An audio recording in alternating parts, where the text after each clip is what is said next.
Common sense media activated. This episode is dedicated to all our listeners out there who have been with us since day one. Thank you. We love you. We appreciate you. And to our future listeners, we love and appreciate you as well. Let's get going.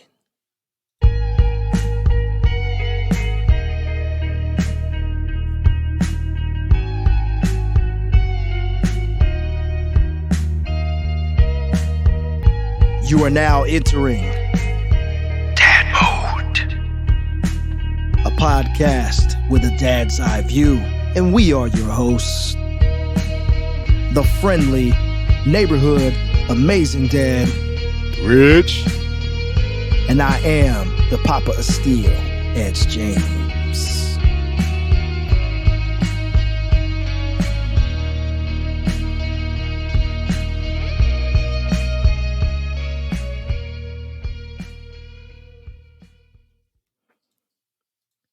Hello, Dad. hello there. How's it going today? I'm doing well, mate. I'm doing well. Can't complain. They wouldn't listen anyway. Yeah, I'm ready to get this going. Yes, indeed. And greetings to all you fathers out there and the few mothers that do enjoy this humble podcast coming to a digital airwave near you or the podcast player of your choice. We appreciate you in this season finale of season 1 of this fine program called Fatherly Mode. No. Yeah, no. Hey. I thought he was going to say father mode. Father Mode. Hey, man. We made it. We're still here. We're still here. That's right. Hey, man. This is awesome. If you would have asked me, 10 years ago would I be doing this podcast with you, I would have said, what do you mean? What are you, a podcast? Like what? Yeah, exactly. Like, what are we doing podcast? Now it's like, it's good to be able to do it and to do it with you and be able to do it on topics that we've had. Yeah, it's been awesome so far, man. And of course, when I get down there, it's going to be even bigger and better. Oh yeah, I mean, and this is versus growing. Exactly. We're expanding the Dadaverse, man, and these conversations that we had on this show is stuff that we do like anyway, and we just it just felt right, man. It felt right, and I couldn't have picked a better person, better partner, my brother, to do this with, man. So that's my gratitude. I'm getting that out of the way first. My gratitude is towards you. And I believe our mutual gratitude is for all of you that are there and the ones that have been there and the ones to come. Yeah, I agree. I mean, that's the same with me, man. Like, if when you thought about this, we thought about it together, and it's like, oh man, this is going to be an awesome opportunity for us to, of course, to continue to bond with each other, and then of course show our bondness with the whole world about our experiences of fatherhood, dadhood, whatever hood you want to put in there. Coming to a hood near you. So exactly. So yeah, it's gonna it's been an honor, and I appreciate what you've done for me and my family, and can't wait to get this move over with because, man, it's taxing on a brother, dude. It is. So. Hey, and bro, I appreciate you and the wife, man. So there's a third member of this team who's never graced the microphone, but she helps keep this engine running, not just for Dad Mode, but for Chasm as well. She helps with all of our social media, marketing, art, etc. So, shout out to the missus. You're a lovely wife, man. She's been a rock for the two of us, holding us down. So, that's right. And when I say us, I mean all the Chasm, WFS included, man. She's been doing the work. We appreciate it. So, exactly. Today's show, we're talking about moving with kids because that's what Big Rich here is going through. That's what I've been through. And we're not just going to talk about, what's it like moving with kids? We've both been through it. Right. Yeah. we're going to discuss how it was for us as military brats moving around quite a bit. We're going to talk about moving in city, in state, moving state to state. And if we got a time, we'll probably touch a little bit on moving overseas, because I did that as well when I was a youngin'. Oh, yeah. So that should be fun. But before we get into that, as mentioned, this is the last episode of season 1. Thank you again. And we will be back this summer. We will send out a little trailer sometime over the summer where we're coming back. And there's some magic lined up for y'all. So that is kind of a public dad announcement, but not really, because we've mentioned this the last few episodes. So everybody can be prepared for the drop off when we go cold. No, we didn't break up. It's a break. Yeah. I mean, I guess it just depends on how we're going to end this episode. How they're going to. Well, I guess it's not the series finale. How series finales, they for whatever reason kill off somebody. I don't know. Oh yeah. Well, I'm not getting killed. At least I don't plan on it. Exactly. I don't plan on dying. Yeah, me either, man. But yeah, nobody really does. Or not many do. Mm-hmm. That got dark, bro. I know. I don't know why I brought that in. I think what brought that in was me and my wife watched The Blacklist, and that was one of our shows, and they kind of did something different. But anyway, yeah, that's on a different. See, now I got to go into something like silly and happy. So I'm gonna hit y'all with the dad joke now. Okay. Y'all ready for this? So I'm an IT guy. So this is right up my wheelhouse. What do computers eat when they're hungry? What do they eat? Microchips. That's right. Okay, yeah, that's I know. A good one. I know. That wasn't my best one. I had to get that out of the way. Right. That one's dark too. Oh, it's like it gets darker and darker. Like, hey, man. But I didn't tell you how they eat it. They take megabytes. That was good. Okay. I like that. Had to think of how to redeem myself. Thinking on the fly. Yeah. All right.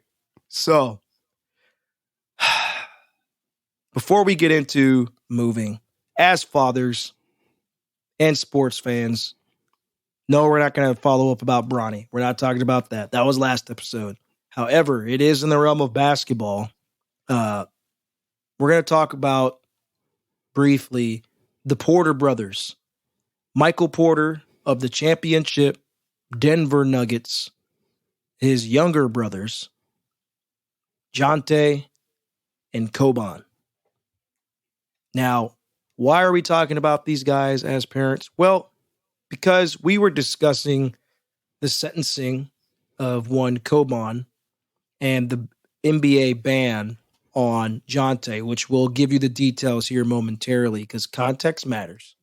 Mm-hmm. But we were talking about it just like, can you imagine as a parent how that feels to have 3 famous sons, 2 for the wrong reasons? And we decided to kind of parlay that over to this episode and just bring that to you as a listener as to what we have envisioned for dad mode in the future. We want to be able to look at current events and things of that nature and really dive into the father angle, as we call it, of some topics. That's why we discussed Bronny the last time. And I think we talked about the stuff with the legislature like way early, right? Like the stuff going on in Tennessee or something. Like that, So I can't remember it, But anyway, so who are the Porter brothers? Who is Michael Porter? Well, Michael Porter plays for the Denver Nuggets. They're in the midst of the NBA playoffs. They just started the NBA playoffs literally yesterday. He plays for the Denver Nuggets, as mentioned, and they're playing against the Los Angeles Lakers, where they're up 1-0. He is a 6'10" small forward who plays for them. And he's a pretty solid baller, obviously. He's a champion. Yeah. So who are his brothers? Well, let's talk about Jontay. All right. And also, actually, he's got two sisters or two other brothers, Javon, Isaac, Bree, Sierra, and Jada. That's a lot of kids. Dang, right? Hold on. Man, Hold up. we didn't. 1, 2, 3, 4, 5, 6, 7. That's 8 kids, dude. 8 kids. Well, you said how many were brothers? He's boys? got 3 brothers. 3 brothers. 3 brothers and 4 brothers. Excuse me, 4 brothers and 3 sisters. So it's 8 kids all together. Yeah, man. Ooh, man, they were doing 4 some work. brothers and 8 sisters. I mean, that's all right. Wait. You said how many sisters? Did I say 8 sisters? Yeah, that's right. 3. I'm gonna multiply. Math is hard, bro. I know. You got past 5. We were just like 4 brothers. And I know. I just stopped doing math. 4 brothers and 3 sisters. Hey, man, I'm just gonna say it because I know somebody out there is thinking it. I know I shouldn't, but pull out game week. I know. Everybody can't be like Nick Cannon. Oh man. Oh. Dang. Can't be like. Oh, they got a few other people out there, but anyway, he could be ODB. ODB's got a lot of children, or had a lot of children. Antonio Cromartie. Oh, the football player. Yeah, he has like. Oh, I think does Ocho Cinco have a lot of kids? Probably, but I think he has all different baby mamas. That's Lord the kicker. Have mercy. And I don't know. Maybe Nick has all these different ones too, but I don't know. It is what it is. That's all I know. Bro, that's just that's wild. Like I can't imagine. As the kids today would say, it's giving. Put a hat on it. Yeah, exactly. Oh man. Oh my gosh. Yeah. So Jontay was a famous NBA player, not as famous as his brother, but an NBA player nonetheless. Played for the Toronto Raptors, if I'm not mistaken. Yeah, that was Toronto. His most recent team, and the last pro team he played. Yeah, the last pro team he was on was the Memphis Grizzlies, but in between there, he played for like the Memphis Hustle, which is their G League team, and then the Wisconsin Herd, the Motor City Crew. So, and he was on the Raptors 905. So he's mainly like a G League guy. That formerly the D League, the developmental league. Now it's the Gatorade League because I guess maybe D League sounds bad to them. Whatever the case, but yeah. So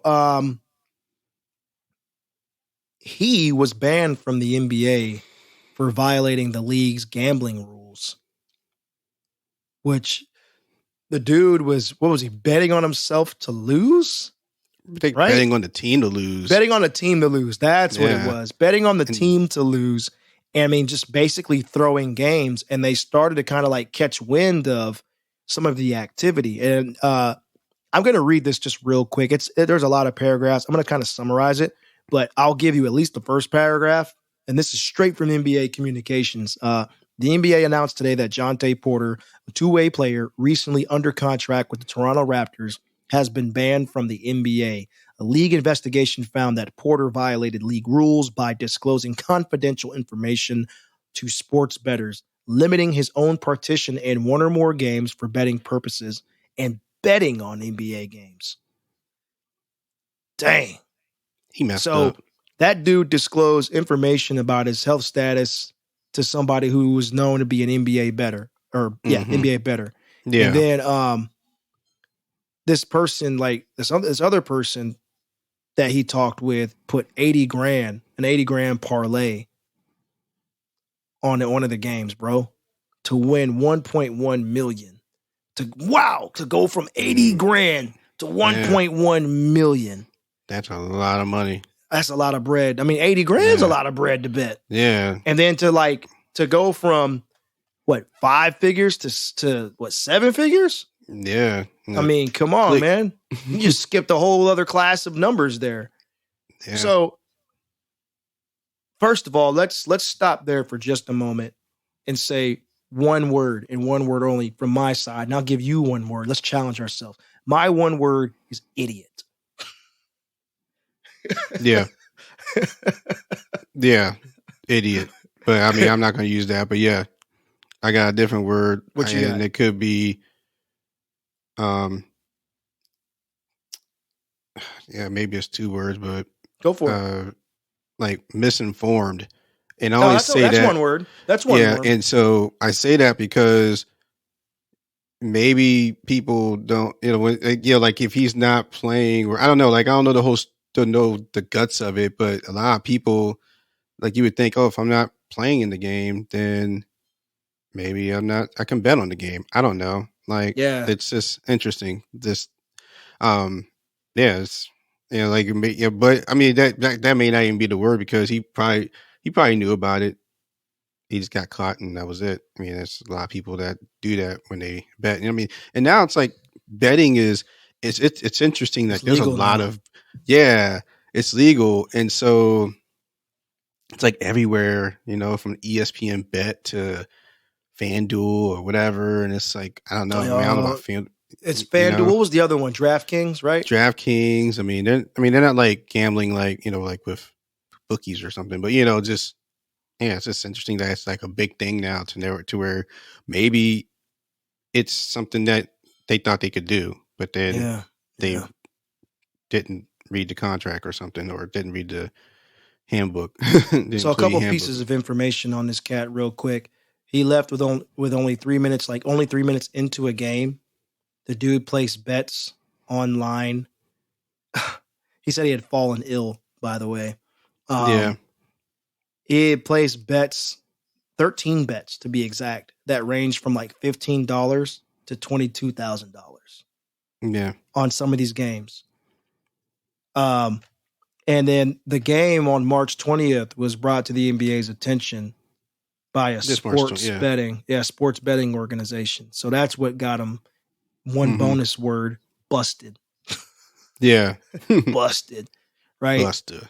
So then jumping over to Coban, the other younger brother, because I believe Michael is the I feel like he is the oldest. Of the 3, he's the oldest. At least that's the one that I know of. He may, but you mentioned like 15 kids, so I don't know. 15 kids. So it's like, yeah. So I think he's the middle of them all. I could be, but I think he's the oldest of those 3. Yeah. So Coban's 22, Jontay's 24, and I believe Michael is 25. Now we talking about the word. You said idiot was for Jontay. Idiot is Coban in my in mine. Oh man, yeah. So Coban, and he played for the University of Denver, which is crazy because his brother plays for the Denver Nuggets. Yeah. So he was sentenced Friday, 6 years. That's April 19th. 6 years in prison for killing a 42-year-old woman in a drunk driving crash last year. And this one, Michael himself, testified on his brother's behalf. I think just kind of like a character witness type of situation. But I mean, he says, all I can really say is I'm sorry. And I hope that somehow, some way I'll be able to make a difference. I mean, he pled guilty to DUI, vehicular homicide, and vehicular assault. Wow. I mean, so yeah, he had so the legal limit is 0.08, and his blood alcohol level was at 0.19. So that's over double than what he was. So he was gone. He was like, fade. So just driving like, and then all of a sudden he wakes up and like sees a bunch of whatever. So yeah, at least that's what I'm assuming. Dang, dude. So yeah, that's why I say he's an idiot. So I mean, now we are gonna dive this into a dad's eye view, and I mean, and the thing is as a father, if of these children, like, how do you feel? Do you feel as if you failed, or do you feel as if you are, like how are you going to feel in that moment? Like, I mean, I'm going to say I feel bad for the father because of what he's having to witness, as far as the rise of his son, and then the downfall of the other 2. And this, like, man, like, what do you, like, what are you doing? Like, like, as far as what are you going to do I mean, and you can't, they're adults now. So, maybe things happen great growing up and then they get out and they learn the hard way, or they get out of the house and they do things on their own since they are of age. So now, when it comes to my children, I'm hoping that they take life lessons that I've given them and make sure that they don't do what they do or what they did, and I know I know you're the same way when it comes to your kids. You're going to do whatever it takes to where, hey, I'm going to give you everything you need. But when you get past this age of 18, I would hope that you make the right decisions because of what I've taught you and what you've learned throughout this experience of life. If I could I'll use my one word, that is for Coban. It's sad. Sad. It's a loss of life. Gambling on a sport in which you play, tipping people off, trying to influence the books for Jontay is idiotic. It's stupid. It's just dumb. But Coban, don't get me wrong, it is idiotic to drink that much. We all know that liquor or beer or whatever his drink of choice or drinks of choice were, it gives you what they call liquid courage.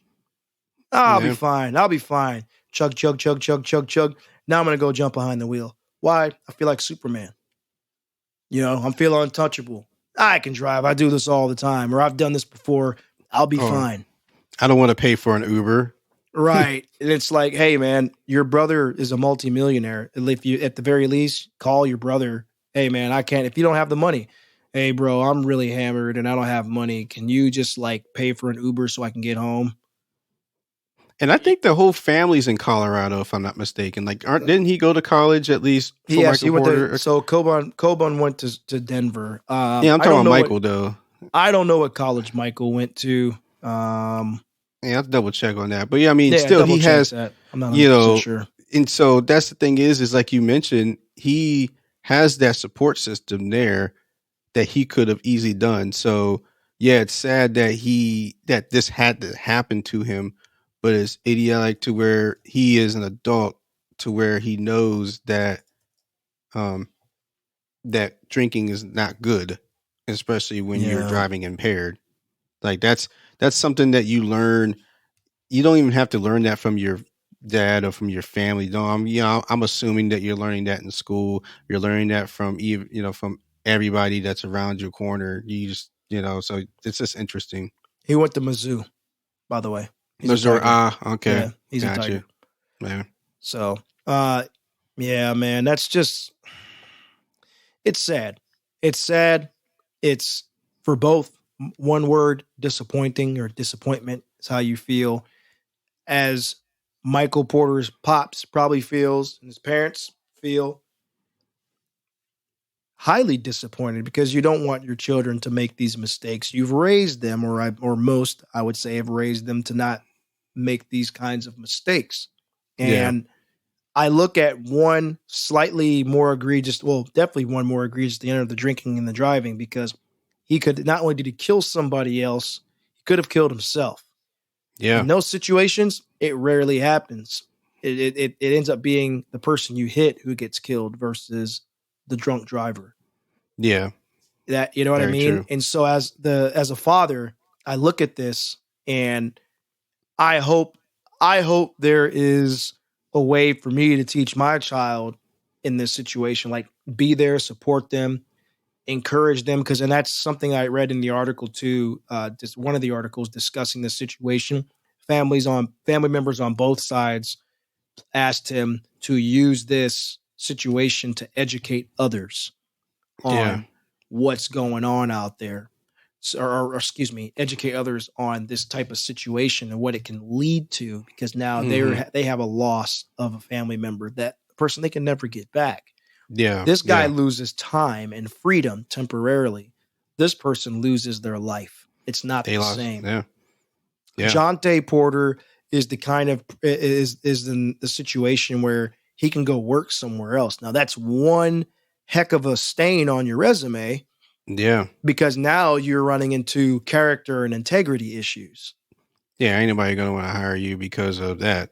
Right. Like that's And something that's on and there. as a parent, I'm frustrated. I'm frustrated for my child, Michael, because when I looked on Wikipedia just now to go pull up what college he went to, because you asked me, his brothers are on his Wikipedia. This dude had nothing to do with this.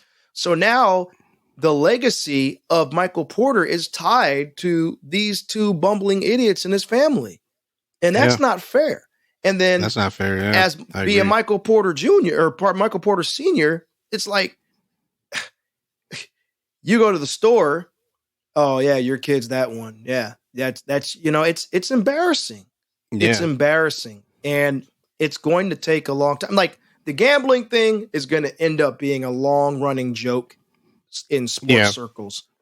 You know, it's too late, man. That right there. Just know that there's a comedian somewhere or multiple comedians somewhere in this world writing material. If they haven't done it already, they're doing stuff right now, jokes right now, talking about Jontay. You are the joke. yeah, You're a joke now. yeah, And as a parent, I'd be like, damn, dude, that's my kid. I got to deal with that crap. And then to have the other kid drinking and driving and take somebody's life, as a parent, I got to sit there now and hear, man, your son killed somebody. Your yeah. son's a killer. What were you Actually, doing? How did you raise him? You get questions exactly. like that. Why didn't he know? Why What didn't kind he? of Like, father are you? And I was right. like, oh, hang It's on. like, hold on, chief. Well, he didn't shoot somebody, but it's Yeah, just like there, it's really to me the questions of them going, hey man, why why did he do that? I don't know, man. I wasn't driving. I wasn't at the yeah, bar with him. I wasn't, yeah. Or I wherever he wasn't was. slinging Yeah, shots and flaming Dr. Peppers yeah. down the freaking bar to him. Yeah, exactly. Yeah, I was you at weren't home being there, old. so mm-hmm. Duck farts. Exactly, right. Anyway, but yeah, no, and I've always thought about that, especially when we heard about this. It was like, man, like, and we thought about it, and we're like, this is going to be something that we should talk about because Oh yeah, it's for something that sure. it's something that it's that we may have to deal with. I mean, we're hoping, knock on wood, that we won't have to deal with this. I mean, so we don't have to deal with this. So we just got to prepare ourselves. So I know Yeah. for me, I would love to, and I'm gonna try to educate my son on this to where it's like, hey, because he's wanting to become a basketball player. So this is what could this is you don't want to go down this road to where, hey, you are, say for instance, successful. Like I was watching uh some on Netflix the other day. Oh, Swamp Kings. I don't know if Swamp you Kings. Nah. Swamp Swamp. Kings. So Swamp Swamp like Kings, swamp, yeah, water. Okay. yeah. So it's the program about the Florida Gators and with Mm, Tim Tebow and all that stuff.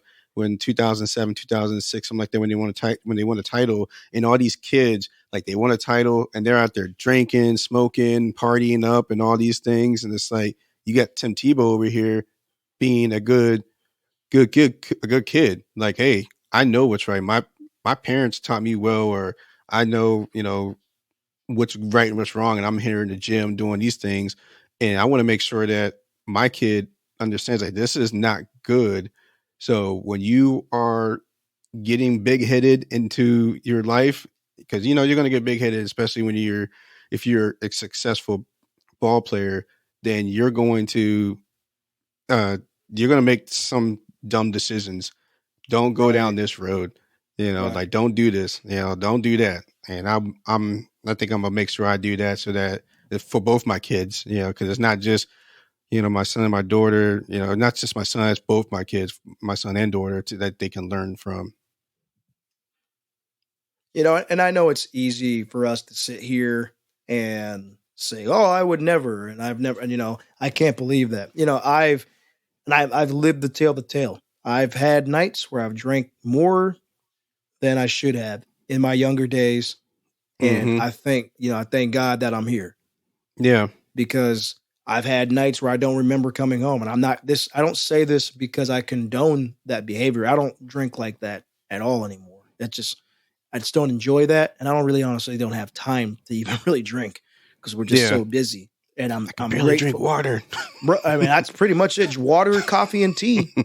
Right. Juice every once in a while. But I'm grateful that I don't have time to go and get myself into that kind of trouble or put myself in that kind of state. You know, it's easy after you have the one. Sometimes, man, it's just the one. You have a drink and then you're like, all right, I'm feeling good. And real quick, I'm not saying there's anything wrong with drinking. I'm not saying I don't drink at all ever. You know, I'm just saying that I don't drink like that anymore.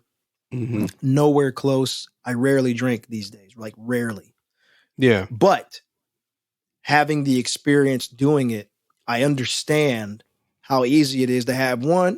You know what? It's cool, baby. Depending on how the strong the drink was, let me get another one. Then you start to get a little bit more loose. Let me get another one. Now, depending on who you are and what it is that you're drinking, you're starting to feel a little good. You're feeling a little bit loose, and you're just like, all right, I'm in my bag now. Let's go. Mm-hmm. You know, you start looking at girls differently. If you're single, you're at the bar, you're at the club, you're at a party, you're hanging out on the block, wherever you are, or there's the opposite sex. It's looking good, and you're like, ooh, that song came on. Whoo! You know? I ain't really. But you get yourself kind of in that mood, man, and then you just keep going. Or it doesn't even have to be drinking. You're with the guys, you're with your friends, and you're just like, bro, hey, oh man, dude, I'll drink to that. Let me get another one. Yeah, dude, let me get another one. Hey, remember back in the day we used to do this? And it just happens. And 12 drinks later, depending on how big you are or how, whatever it is you're drinking, but let's just not even put a number on it. A few drinks later, you're obliterated. And then it's time to go. You take off. And now you're squinting. You got that one eye open. You're behind the wheel. Like, that's a dangerous place to be in. There is too much technology nowadays for people to be doing crap like that. Call Lyft. Stop being a cheapskate, dude. Yeah. I'd rather pay $60 in surge pricing than 6 years with my life. Yeah. Having another man or woman with a uniform telling me when to sleep, when to shower, when to eat, where to sit, where to be. You know what I mean? Because that's what prison is. Yeah. You're in a box. I've never been to prison. I'm having this described. I've had this described to me by other people I know that have gone and that have worked as correctional officers. Yeah. You got somebody else telling you what to do with your life. I like my freedom.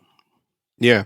Me too. And if you're a parent and you got your kid listening to this with you right now, kids, don't get it twisted. They make prison look cool sometimes on movies and TV shows, and sometimes the rap artists will be out there going, man, I ain't scared to go to jail. Put me in jail. I can take care of it. I can handle myself. Nah, that's not where you want to be, because you might be able to handle it. You might be able to take care of yourself. But I tell you what you can't handle is the hit on your reputation to the world.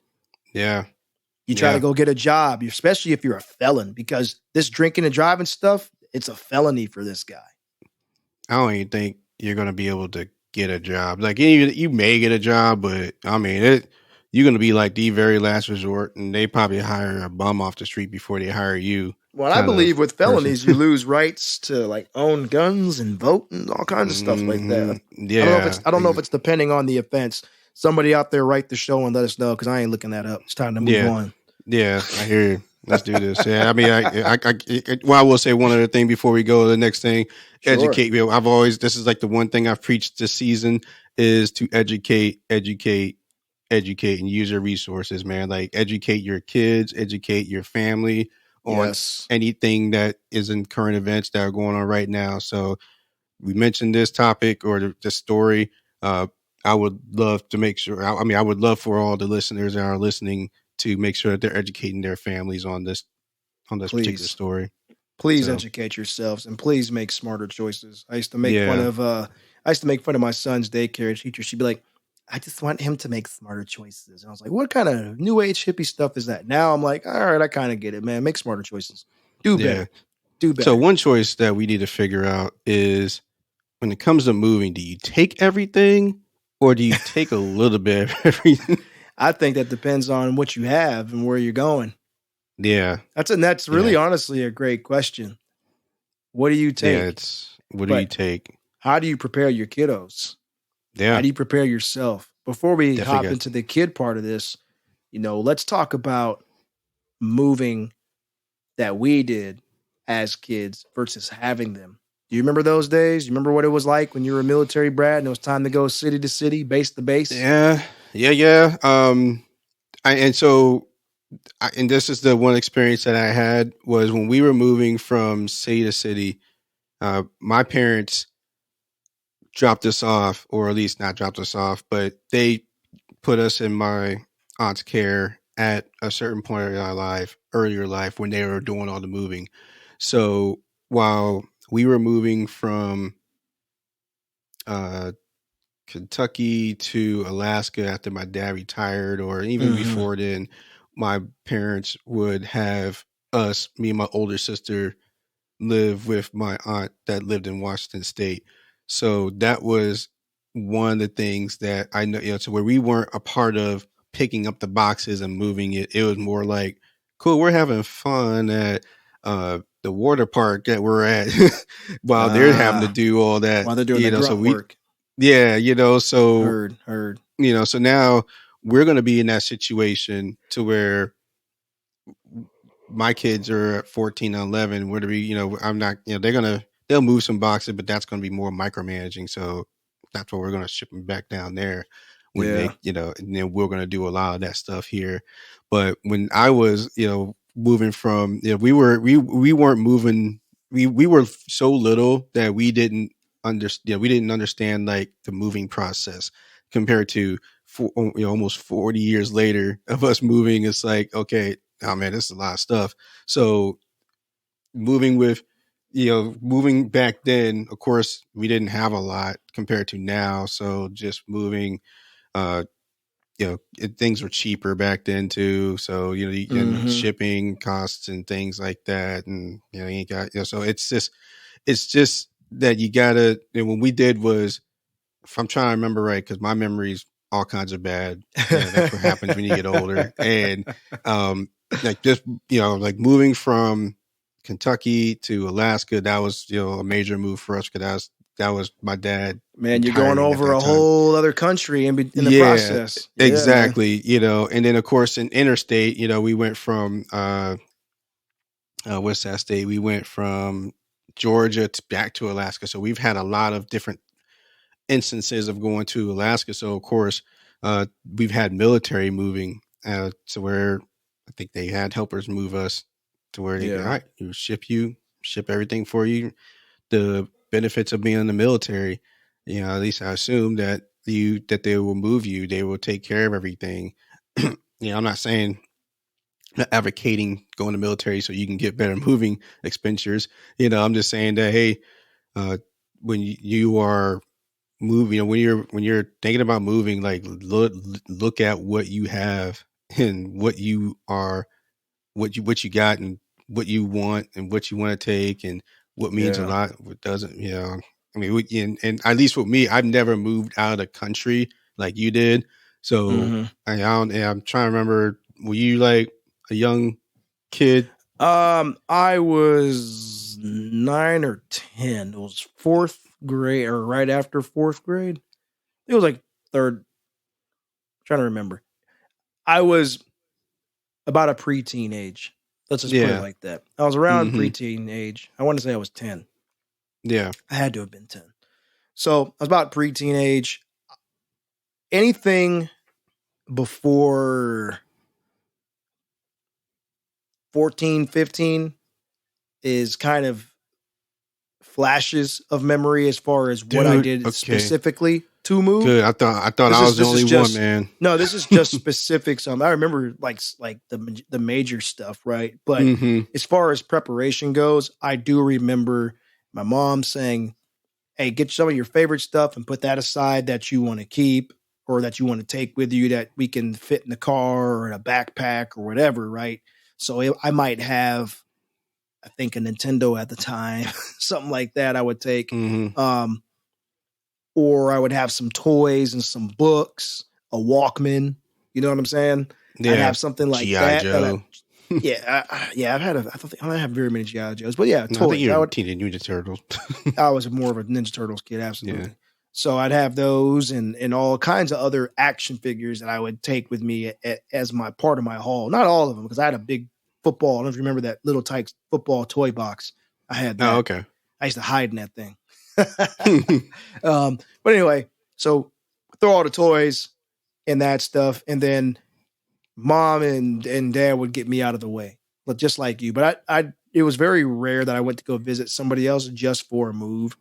I think I've been gone once or twice that I can remember during a move, because I was visiting family here in San Antonio, or my uncle in California, or whomever. I might have been out when they were getting that kind of stuff prepared to move, and it was easier to get me out of the way. But I had a lot of stuff when I was younger, but it was never egregious. I never had like a boatload of stuff. I think the last time that I truly had an absorbent amount of stuff when I was like somewhere between 7 or 6 and 8, when I had a bunch of action figures. And believe it or not, when I moved, when I was in England, at one point, I got inspired. They were talking about kids who were homeless and kids who didn't have anything. And I had a bunch of toys.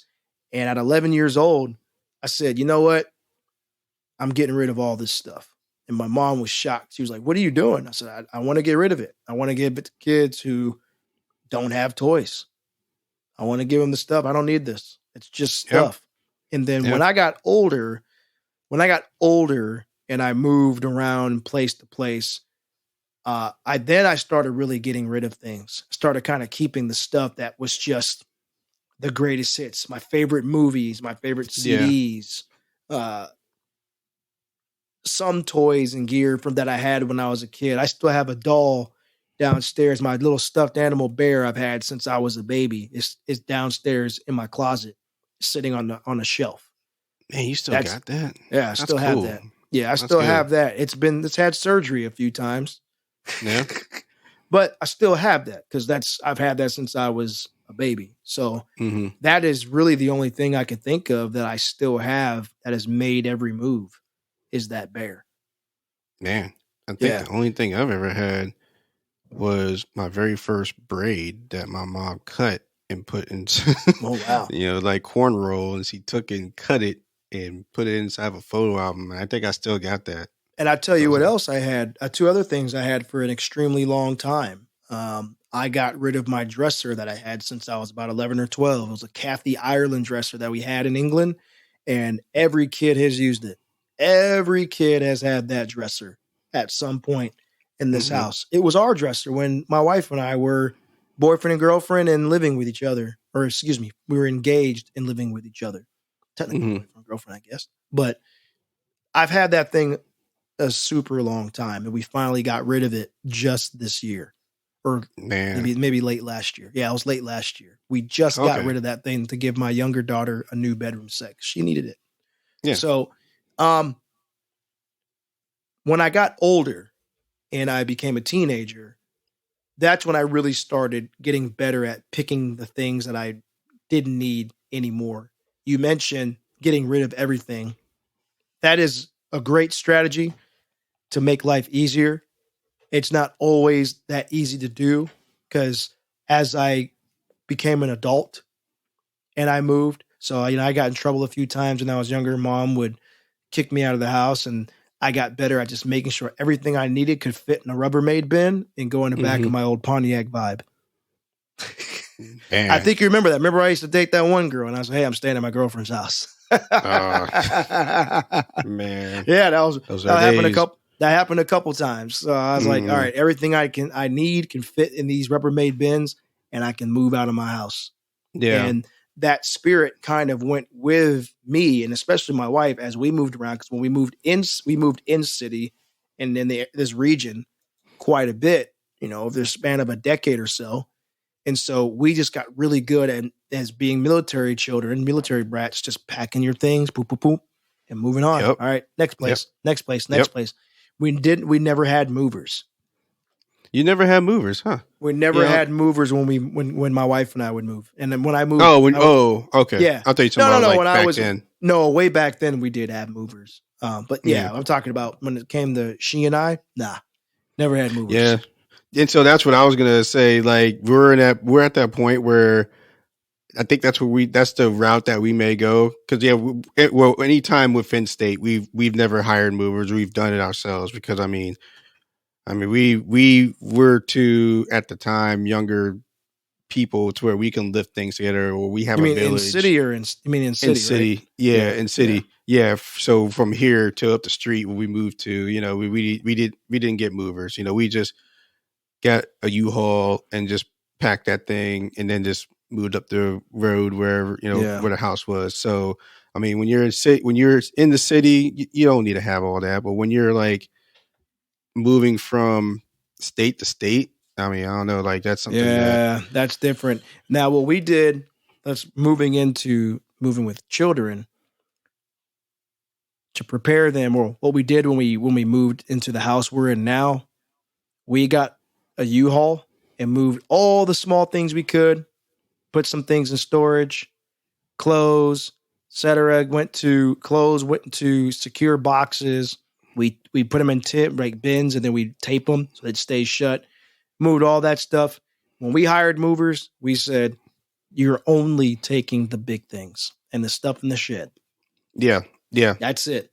That's it. That's all you're taking. Everything else I'm hiring was muscle. Yeah. That's all we wanted was muscle. All the other small stuff we did ourselves.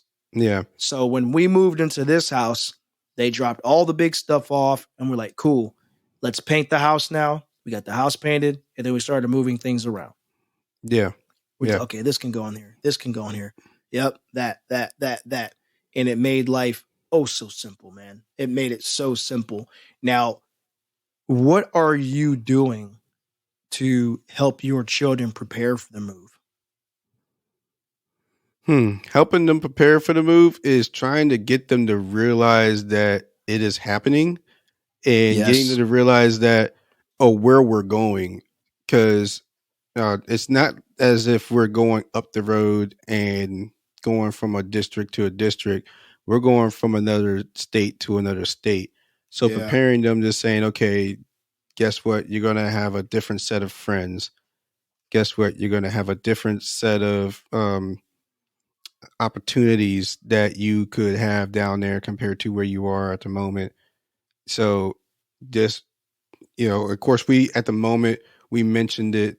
We were thinking about moving it, but we wanted to get their sort of opinion, even though their opinion kind of, I wouldn't say matter, but it was valued. You know what I mean? Like we had decided that we wanted to move, but then we wanted to say, hey, let's see it, let's ask the kids to say, hey, what is your idea? Like, how do you feel as if we moved? Oh yeah, cool. We get to move here.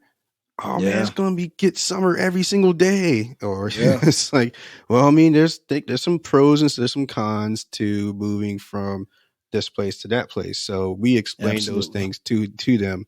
And of course, the thing that we explained to them is you're not bringing everything down there. So we need to start purging the things that you do not play with or that you do not touch. And we have a hard time with this with our daughter because she likes to keep everything, but then it's like, hold on, when's the last time you played with that? Yeah, that's like tough. I haven't seen you play with that in like, I don't know, 2 years. Oh, because I just, but I still want, nope, don't, so you got to intervene with that kind of stuff. Like you got to, you do, so it's like, hey, you got to intervene with that kind of stuff. Say, hey, we're moving. What are you taking that is value to you? So what I've seen you do is I've seen you play Roblox on your phone. I've seen you play on your TV. I've seen you do seasons of bracelets. So, making bracelets. So she would bring a bunch of, so bring a bunch of or whatever the material is, like the beads and all that stuff. Bring that, but don't just bring um big gigantic blankets because they have like stars on them or something. Nah, that blanket's going somewhere. That's not going to cut Maybe it. yeah, we'll use it for like padding or something and then throw it in the trash when it's done. But yeah, just getting the kids prepared, just let them give them the reality that this is what is going to happen and this is what could happen. And just trying to also get them to understand that, hey, don't tear this house apart because we're not playing baseball throwing fastballs at the wall, at the dartboard, things like that. We're trying to keep it clean, keep it to where nothing's going to happen, because we are trying to sell the house, or we're trying to get our security deposit back, or whatever your situation is, or our situation is at that time. So getting them to prepare themselves that, hey, y'all just need to sit and exist. And that's it. Go outside or something if it's nice out, or go snowboarding or sledding or whatever, whenever you move. So that's what we have been doing to prepare our kids, is just giving them the reality that it's going to come, and make sure that, hey, you're going to be taking certain things, and what are you going to be taking? Yeah, I think telling them like it's happening, that's a good approach. It's like, you can't get out of this. This is not changing. This is a decision that's been made. You're part of that decision. This is what's good for our family, or what's necessary for our family to do X, Y, or Z, if not all of three, or A, B, C, or 1, 2, 3. This is what's going on. So don't fight us. Help us make this an experience for all. What we would do is, I think about a couple months before we actually started getting super serious, we were getting rid of little things like you were doing over time, getting rid of some things. Do I really need this? Do I really want this? Do I use it? Kind of declutter. Ask the kids, make the kids my advice is get the kids involved in that process. Say, well, what do you want to keep? Yeah. And if you're now, again, you're moving state to state, you're going over a whole other country to get back into the United States. Right. But in your case, you're probably wanting to get rid of a lot more, because the more you keep, the more expensive storage will be. And that's more of a potential loss or failure situation, because let me reword that. There's a greater potential for loss or failure to secure X assets. Yeah. Yeah. So the more you have, higher potential something's going to break or get lost.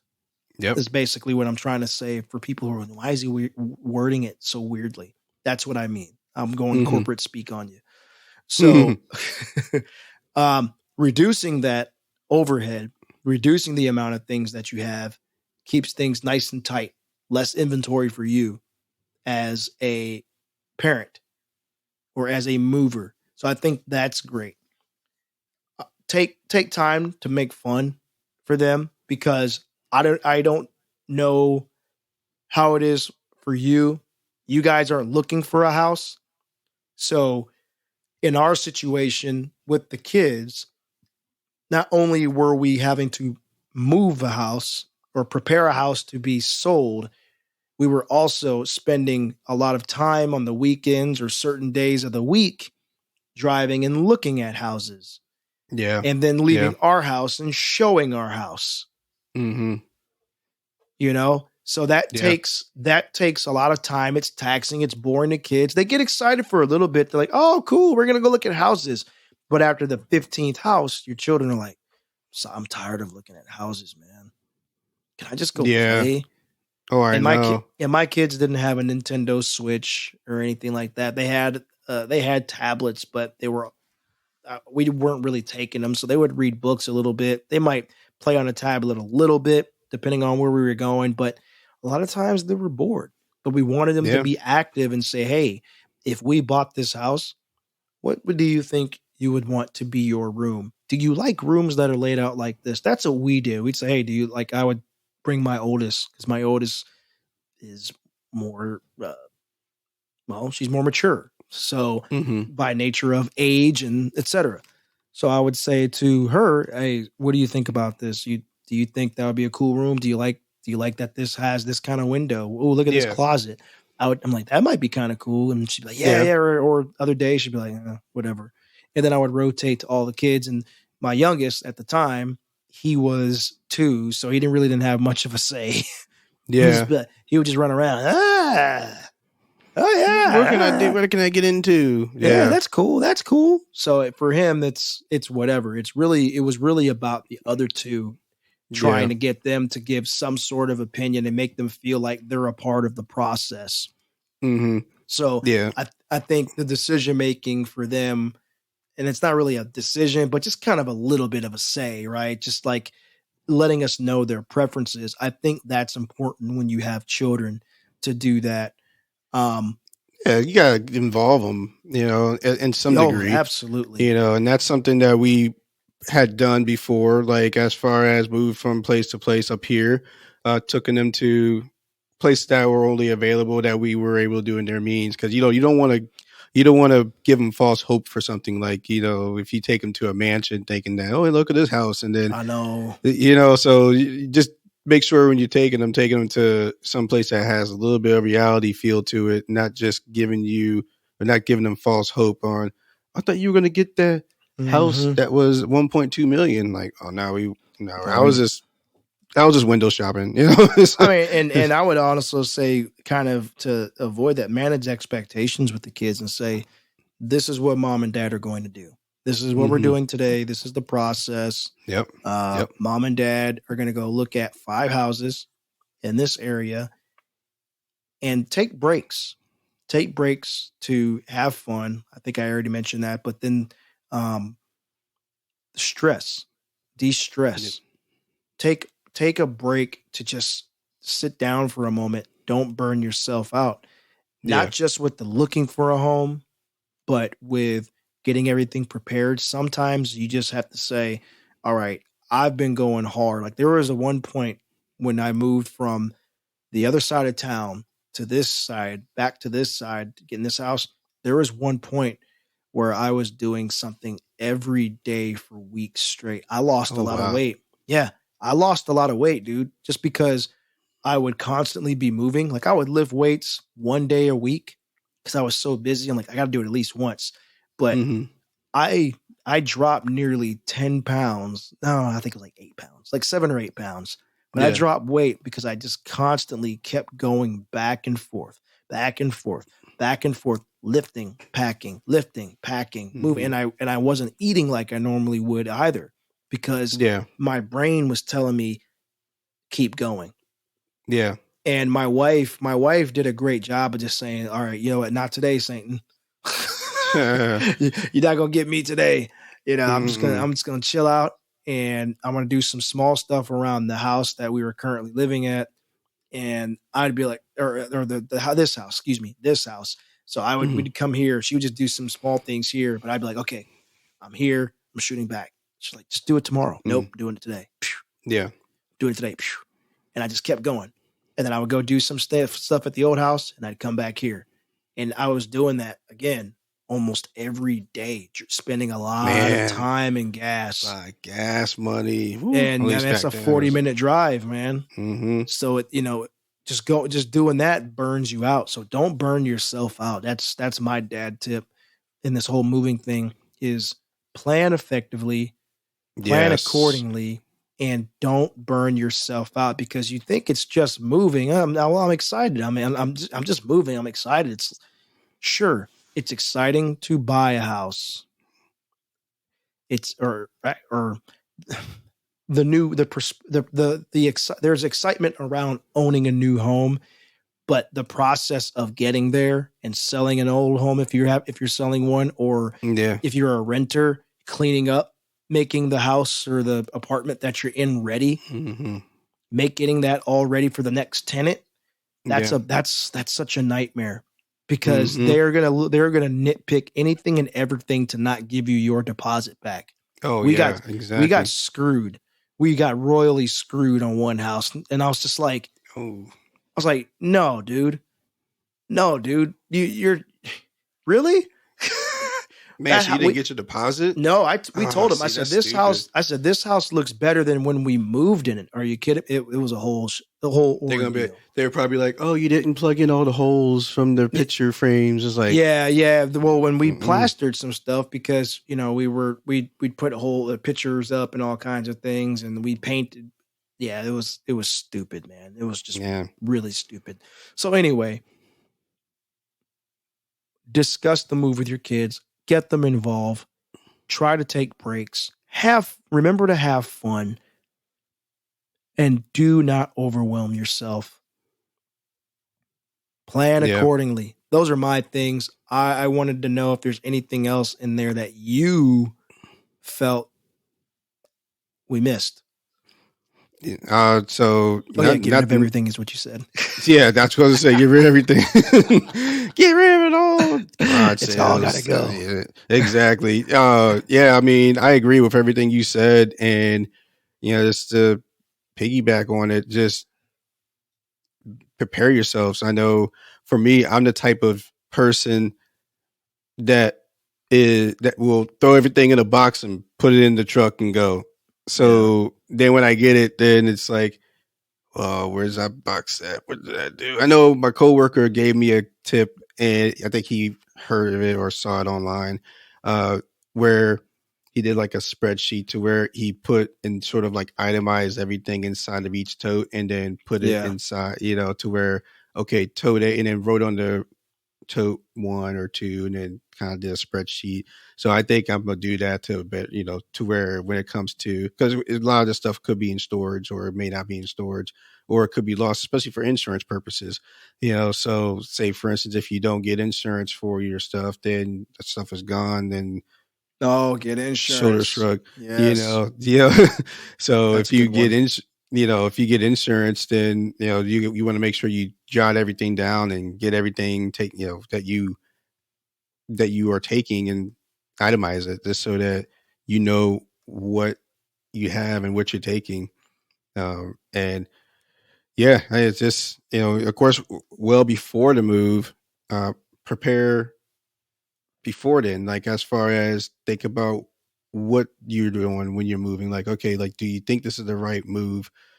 Don't just do it because you want to see the sunny sun of San Antonio or the nice breeze of Hawaii tropical weather or wherever you want to move to. You got to think about the whole thing entirety. Like, do they have jobs or what's the taxes are like down there or all the schools, man. Schools, yeah, exactly. Schools are a big one. Research the schools. Learn from my failure to do so. So we were already in the process, and we assumed that where we were going to be in the school district we wanted to be in, and because of imaginary lines, we are not.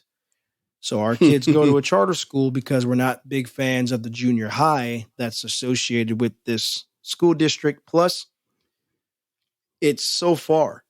There are literally 2 great junior highs right down the road. But again, because of imaginary lines, my children have to go 2 towns over to another junior high because that's the next one in that school district.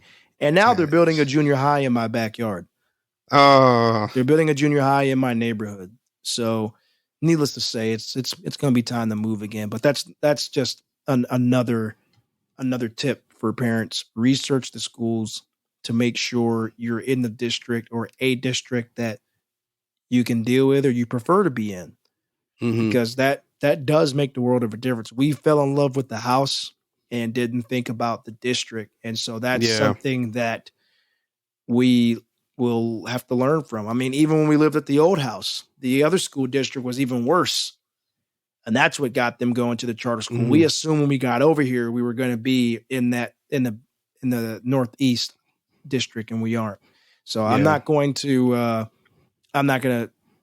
talk too much about the specifics of that because that's not what the listeners came for. But that's just, Once you get that one listener, it's like, dang, that's a good tip. It's like, I not to toot my own horn, but I think it is. That stuff matters. That really, really matters. literally across this main road is the district we want to be in. Literally across the street. It's stupid. So we just discovered something, and I guess I will talk about it real quick. We discovered something, or we got told something about a thing called the grandparents clause, where you can use the grandparents in Texas, their school district, to put your kids, like, if you verify basically the grandparents live in the district that you want them to go to school in, and then you can use them. It's something like that. Yeah, it's very interesting. Sense, yeah. So something for you guys, if you end up loving the house but you don't like the schools, there's an option. Yeah, there's an option. Yeah, definitely. That's definitely an option. Yeah. What else do we have about moving, man? I mean, have fun. Get excited. You're moving. You're moving. Yeah. And I hope it's under, we hope it's under the right conditions, because you want to move and not because you're being forced to move. Yeah. Yeah. We hope it's a positive experience. And if it's a negative experience, just try to make the most of it. Yeah, that's true. I agree. Make the most of it, because, it is I know me and my wife are using this as an adventure. Yeah. So, that's something that, excuse me, it's an adventure for us, to where we've, this is a new chapter in our life, because we've never moved out of state together since we've been married, since we've been together, since we've had kids. It's always been in this state. So now it's like, okay, now's the best time. Cool. Let's do it. So ain't no time like the present. Exactly. But yeah, I can't wait to see you guys. I can't wait to see you too, man. See everything down there, and I'm gonna miss this state. This is our home. When it comes to this is where me and you met. So there's a lot of ties to that. So it's just interesting that we've been able to cross. Of course, I met my wife there too. Yeah, exactly. You met your wife there too. So it's just there's a lot of ties here. So it's we're gonna, but time to move on. Gotta do what we gotta do. Next chapter, man. Next chapter. Yep. I'm excited for you guys. I'm very, very excited. I can't wait to do what we're planning to do with this show. Yeah. Having access to y'all here just builds the community, and it makes things easy. The whole unit will be here. Oh, way easy. Way, way easier. Hey, so when can we record? I can record at 8:00. Oh, it's 5:00 my time. 3 hours. The 3 hour difference for us is definitely. Yeah. So it's like, so what time you want to record? 8:00. Okay, 8:00. Cool. That is, we're on the same time frame now.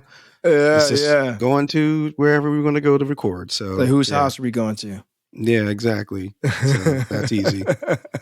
But yeah. Hey, I have one bonus tip. Go look at the neighborhood while you're in the process of moving or looking for a house. This is not even just a moving with kids. This is before you get to that part. Go look at that neighborhood at night. There's a reason why they say that. Okay. Go look at it at night. Go look at it at different times of the day and of the week. That's what I would do with this neighborhood.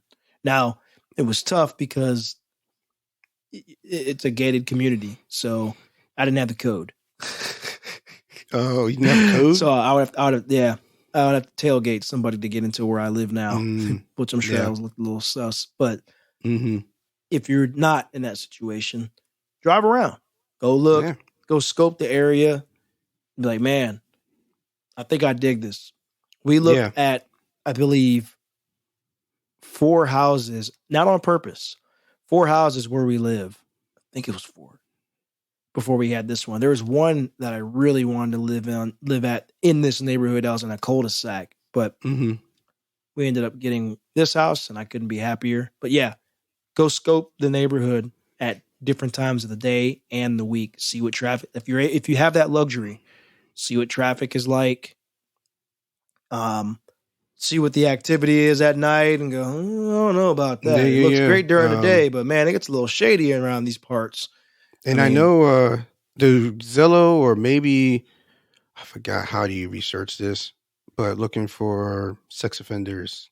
You know, just do a regular web search for sex offender. Exactly. Look for those things. Yeah, Yeah. like look for those things too. Like Yeah. don't just like think, oh, it's a nice neighborhood. Look, you know, in the Hamptons, like, well, Hampton's got some shady and stuff I don't whatever. want to get into the I don't want to get too polarizing on that. I've heard people say that those lists aren't always the best because it's like somebody 17, had a relationship with somebody who was 15, or That's somebody true. who was 18 had a relationship with somebody that was 17, and whatever, they were going to school together and one aged out but doing certain activity. So Yeah. I don't want to get too much into those details, but I think it does matter. And I will be honest with you, I looked at that list too before I moved into this neighborhood. I had never heard of it when I lived at the old house. And let me tell you something, my man. When I looked at that list at the old house, I went, oh! It's like, lock the doors, lock the doors. I was like, they're everywhere. Oh my gosh. Yeah, So there was you were one that never used to live going next to my mother-in-law, like in the same cul-de-sac. I was like, oh my gosh. Man. Hide your kids, hide your wife. Like, man, they snatching everybody up. Exactly. It was scary, man. Yeah. Man, I can't believe it's been the first season already. Golly. Yeah, man. Yeah. It's crazy. But you know what? It's been a fun ride. And it's been a fun ride. I can't wait to come back and do this again in a couple months' time. That's right. I'm ready. And when I I'm coming with that fire. Fire, son, fire. That's right. So you can find us at Dad Mode Pod on all the things. And you can email us dadmodepod@gmail.com. Gangsta mail. I should have used the voice, right? Gangsta mail. That's how I like to call it. Would they be? Yeah. Now, my lovely friend over here, what about the socials? Where can people find you? I'm at the M2 Mania 20 at all the things except for TikTok. Oh yeah, we're not on Tickety Tax. I'm not on it. Neither am I. Yeah, Instagram, Facebook, X. Yeah. Those are the main. You can find me on all the things at E Can Talk, because boy, can I talk about a lot of things. That's right. So and you couldn't see it, but he was nodding his head yes, like he don't shut up. This brother can talk. Hey, I tell you what though, over the last few months, I've been meeting people who can out-talk me, and I'm like, man, you talk too much. I'm done. Like, is that how I sound to other people? It's been making me dial it back a lot. I'm like, this dude just talks way too much. I know. I've seen that. Wearing you out. Well, oh man, all right. All across the Dadaverse. Shout out. Oh, I want to give a shout out to one of my favorite podcasters, Justin Robert Young of Politics, and We're Not Wrong. Just announced that they're going to be having their first child. I met him for the first time ever at the state show in Austin. And I didn't know that this dude was having a baby. So I want to say congratulations. Hope you're checking out the pod. Let us know what you think, because I'm sure you're the kind of guy that will give us the real, honest feedback. And I'm going to say it to the rest of you. Please write us. Tell us what worked or didn't work for you in season 1, what you'd like to see, etc. Because we want to make this show the best we can for you. We love y'all. Toodles. Peace.